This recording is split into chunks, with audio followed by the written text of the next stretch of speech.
Hey guys, me here. This time I decided to do things a little differently and begin my countdown from number 1. On account of it being much harder to make a jokey joke sudden cut ending work for the last than it is for the first. So instead of 10 up to 1, I will be starting at 1 and going down to 10. Thank you for understanding.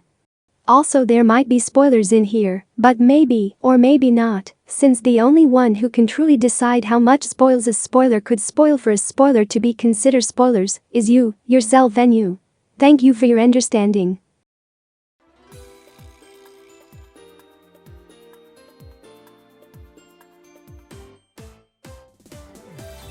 Have you ever heard anyone say anything even remotely negative about Cardcaptor Sakura? Yeah, I didn't think so. And I'm certainly not going to be the one to do it.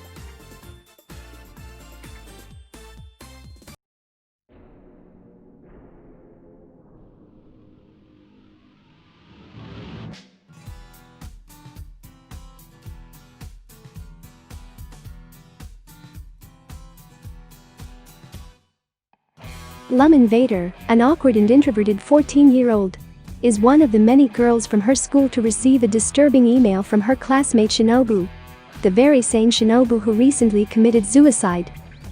Lum has neither the desire nor the experience to handle even basic technology. Yet, when the technophobe opens the email, it leads her straight into the forever, a virtual world of communication networks, similar to what we know as the internet. Lum's life is turned upside down as she begins to encounter cryptic mysteries one after another. Strange men called the Men in Black begin to appear wherever she goes, asking her questions and somehow knowing more about her than even she herself knows. With the boundaries between reality and cyberspace rapidly blurring, Lum is plunged into more surreal and bizarre events where identity, consciousness, and perception are concepts that take on new meanings.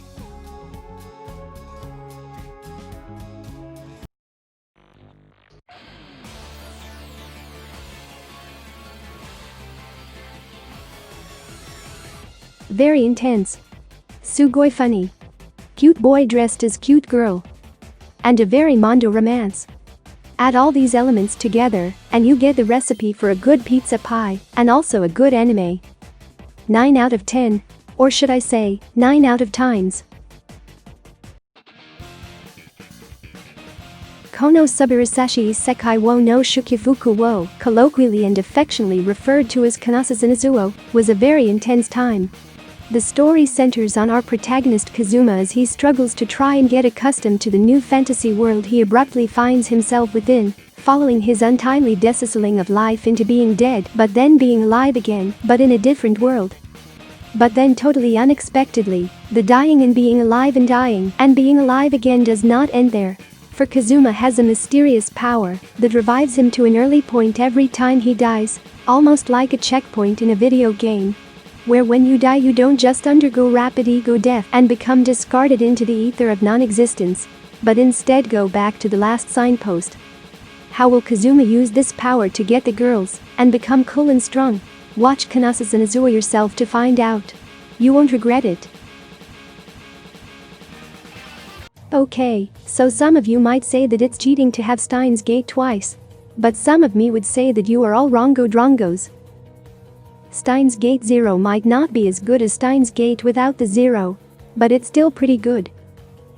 Set after the events of the first season probably, it showcases where the cast is now. They've all grown in various ways, such as Kayama now wearing black, and Kurisu being a smartphone. Especially Mayuri though, if you know what I mean. What you HNNG, I am a pervert, oh silly me, blushes. Anyway, the ending theme is a pretty cool song. Look. Okay, I admit it. Since you've probably already noticed by this point, I'm a bit of a Ryajuu, as they say. Not a weeaboo otaku person. You guys and your weird ancient pervert cartoons just aren't for me. I am a normal, and I only like good popular animes. And Full Metal Brotherhood is indeed a good, popular animes. It all begins when hero Edward Minmay and his brother Alfonso, their parents were killed in the war. And now that peace is returning to the land, they decide it's time to refine the magic that was left to them.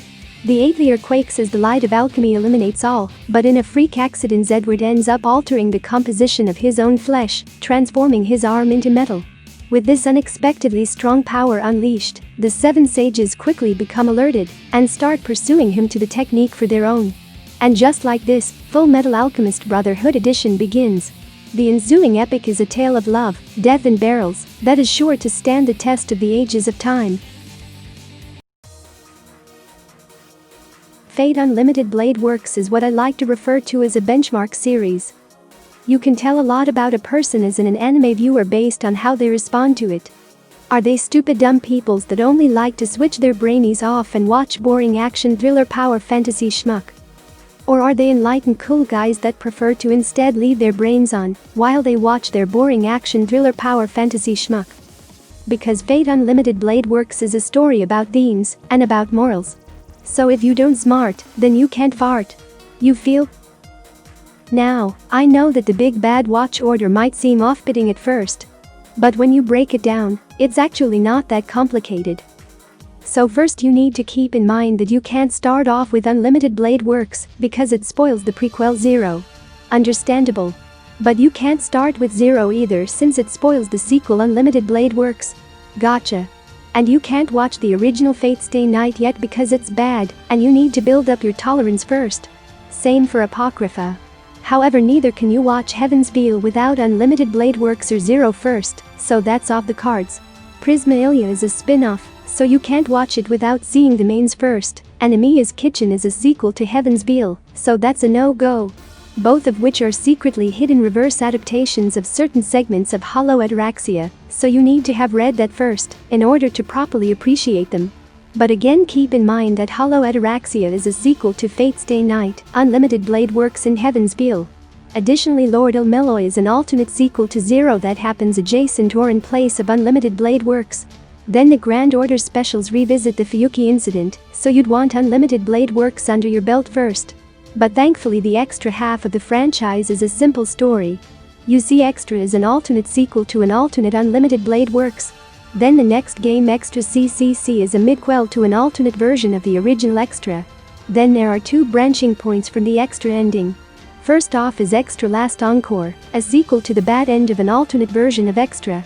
Then the other route is Extella, which is a sequel to the good end of yet another alternate version of the Extra story. Then finally Extella goes straight into Extella Link as a direct sequel. It's all just that simple. But don't forget that you can't watch Unlimited Blade Works yet because it spoils Zero, and you can't watch Zero because it spoils Unlimited Blade Works.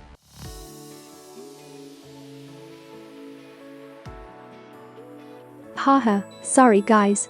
I was just making a pun here. A punny joke if you will. Haha, sorry guys. That was just another punny pun joke. Okay, moving on, just like my ex-wife Lisa, that scum of the earth.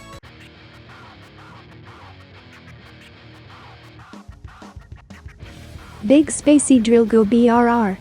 Except against all odds, it's also the most thematically coherent and narratively organic coming-of-age story to ever grace the anime medium. This series is to the mecha genre what to love Ru is to cohabitation harems, in the way it pulls in key elements of so many classic works, pays homage both direct and transformative, and incorporates them in meaningful ways. And boy do I love to love Ru. But sadly my adoration of this series comes with a lot of caveats, since even glossing over its terrible anime original first season, I'm not too keen on the direction the series took in the sequel Darkness, no matter how much I want to love it. Comparing the series to porn is a joke that I think is unfunny and overdone. A contrived dismissal by haters who think the ecchi genre is inherently lower than anything else, and I'm loath to make the same comparison myself. But even I can't deny that Darkness really does feel like a porn parody of the original manga. The art is much better, yes, but this inevitably leads to a drastically increased abundance of fanservice. The plot becomes more serious with the transopen story, and while it works well enough, I feel it's a far cry from the well-realized slice of life in the preceding entry. It sacrifices the charm of the first series to be as perverted as possible, feeling like the creators just took the original and made an extended hentai doujinshi of it. Every single scene is just a thinly veiled plot to have Rito trip into someone, and it gets grating. Remember when the series had actual punchlines? They don't, apparently. While I may have enjoyed that back when I was in high school, Nowadays I find it's incredibly detrimental to darkness's pacing with how obstructive it is. I can binge through the original for hours on end, but darkness quickly becomes a chore to read even a single chapter. It's not that I'm against or even remotely dislike ecchi. I couldn't have fallen in love with the franchise if I hated the genre after all. But it's that darkness seems to betray nearly everything that made the first series so brilliant to me. Arguably the biggest thing that throws me off is that I just don't really like Momo. And so the fact that she's stolen Lala's deuteragonist position totally neuters my enjoyment of darkness. It hurts seeing Lala always thrown to the side as a character who only appears in background jokes or as an excuse to shift focus to Haruna. For a girl who was once the main selling point, her role in darkness is largely relegated to the dreaded, "Oh no, I'm running late for my meeting with Haruna." On that note, I don't really like Haruna either, so having darkness focus more centrally on the Rito-Haruna relationship at the expense of Lala's screen time kind of sours it for me. However, at the end of the day it is still to love Ru, and so I do adore a lot of things in darkness. Meiyu is a great cast addition, and most of my standout favorite moments are in darkness. Yui's intimate moment where she tells Rito she'll accept his lust if he becomes hers alone. Yami publicly acknowledging Meiyu as her sister. Gid's overpowered bout against Nemesis and Sephi's various visits. And perhaps most importantly, the entire collective daughter dynamic with Celine. When speaking of to love Ru, my biggest praise is always the way that characters develop at an organic and believable pace. It follows that as the sequel, Darkness then holds much of the payoff for character chemistry created in the first part. These developments aren't simply isolated either. They naturally feed back into the existing relationship web, such as the way that Yomi's character growth under the influence of Mikan, Rito, Lala and Yui then goes on to inform her interactions with Maya, Nemesis and Tiryu. But as a complete work, on a moment-to-moment basis, every creative change it makes loses me in the process. When the To Love Ru manga eventually returns, I sadly can't imagine it'll go back to being like the first one. But at the very least, I'm holding out hope Lala might take back her original main heroine role.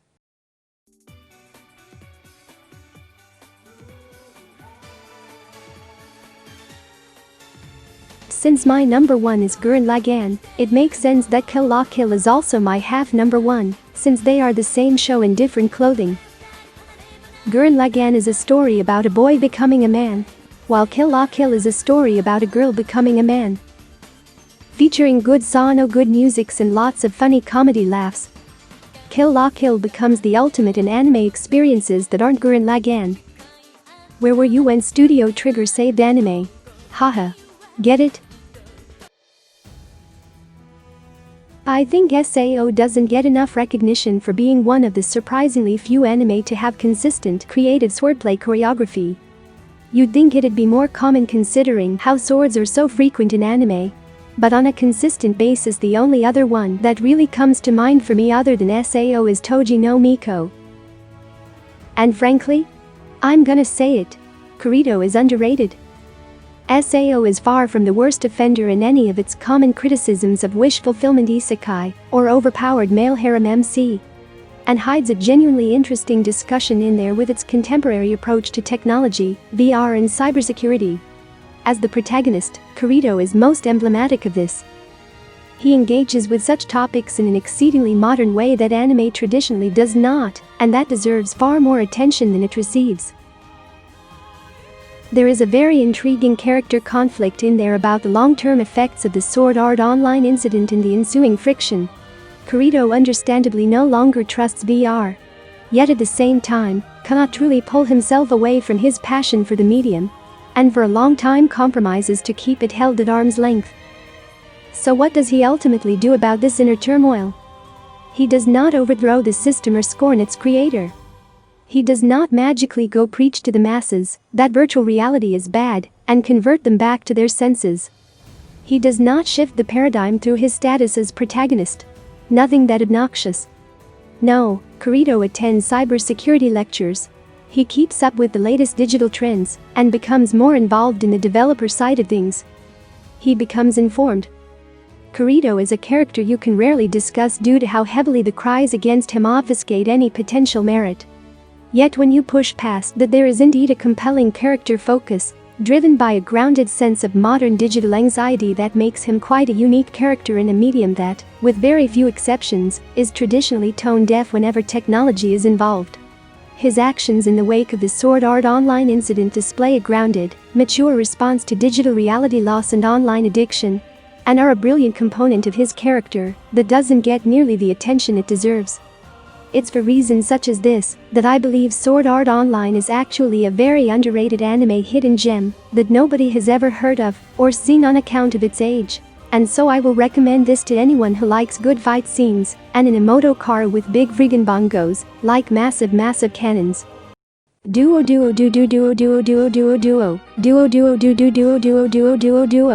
From the highest to the lowlands, the power has been building for centuries. It is awakened, yeah, the blood. Twisting blood. Sorry, you caught me while I was singing the opening theme to my fifth favorite anime, JoJo's. It's just so catchy. Just like the anime itself, which is catchy and has lots of musical song references and also colors. Number 7, Relic Armor Legacy. Relic Armor Legacy is an anime series produced by an anime studio. But I didn't look up which one. But it was pretty good, probably. It's been a while since I watched it, to be fair. The main character was kind of ugly if I recall incorrectly, and the soundtrack was a total bop. And for my next move, I play Mitsuri Dasuka Brusha Gaibo Shim. Well, that's all for my list today. But that's not the be-all end-all. Like they say in the B-movie, there are still many more fantastic animes out there waiting to be discovered and discussed. Like Bloom into You or A Lull in the Sea or Mazinkaiser or Yamano Susum or Yuru Yuri Sanhai or Mawaru Penguin Drum or Occultic 9 or Sakura Quest or Kuzu no Honkai. The list is never ending. Like Sacred Slayer Matoi or Shin Cutie Honey or Kizumanagatari or Patima Inverted or Carnival Phantasm or Yuuki Yuuna is a Hero chapter or Aikatsu Stars or Hellgirl or Captain Earth or Robot Girls Z. The list is never ending. Like Engage to the Unidentified or Patlabor WX13 or Evangelion 3.0 or Die Buster or Star Driver or Nichijou or Our Monogatari 2 or TQ or Rolling Girls. The list is never ending. And that's just the magical Madoka magics of anime, baby. It's a medium full of great creative shows like Kaio So Giga or Yazakura Quartet or Space Patrol Luluko or Symphogear 15 or Gaugiger Final, or the TQ spin-off featuring Nasuno and her massive rich boobies or Code Goose or Recreators or Sailor Moon, but not Sailor Moon Crystal, but yes Hinayamata or Captain of Cosmos or Mahorametic the Tadema Carry OVA. The list is never ever ending. Anyway, thanks for watching. Please be sure to unsubscribe and delete your channels.